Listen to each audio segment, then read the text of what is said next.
Cette vidéo va vous montrer comment déterminer la valeur d'une intégrale. Pour calculer une intégrale, nous suivrons les étapes suivantes.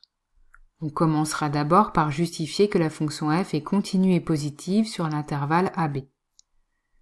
Il faudra ensuite déterminer une primitive de la fonction petit f que l'on nommera grand F. On terminera par appliquer la formule du cours qui nous dit que l'intégrale de a à b de f de x dx est égale à grand F de b moins grand F de a. Voyons donc l'application de cette méthode à partir d'un exemple.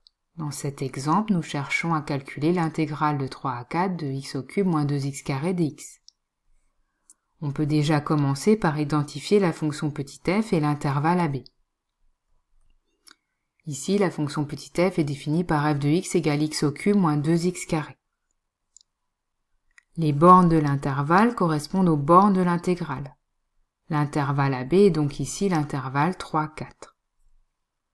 Passons maintenant à la première étape de la méthode qui consiste à justifier la continuité de la fonction petit f.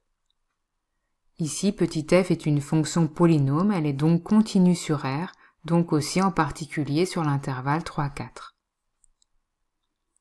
On cherche ensuite à montrer que petit f est positif sur l'intervalle AB. On va donc étudier le signe de f de x sur l'intervalle 3, 4. f de x est une fonction polynôme de degré 3. Nous ne pouvons donc pas déterminer le signe de f de x directement. On cherche donc à factoriser l'expression de f de x.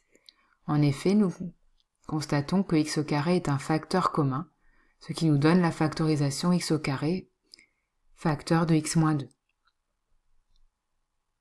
Puisque x carré est positif, le signe de f de x sera le même que celui de l'expression x moins 2. Nous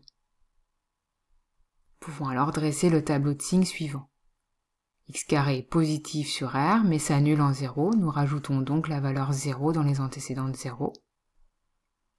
X moins 2 est l'expression d'une fonction affine avec un coefficient directeur égal à 1, il est positif, cette fonction affine serait donc croissante, nous commençons donc par mettre un signe négatif, jusqu'à l'antécédent de 0 qui est 2, puis un signe positif après l'antécédent.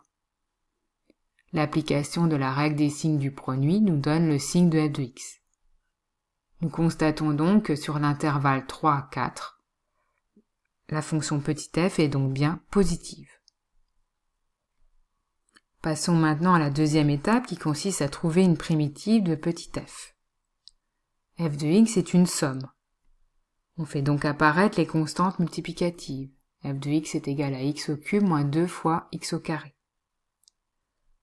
Pour chaque terme, on cherche ensuite à utiliser les primitives des fonctions usuelles.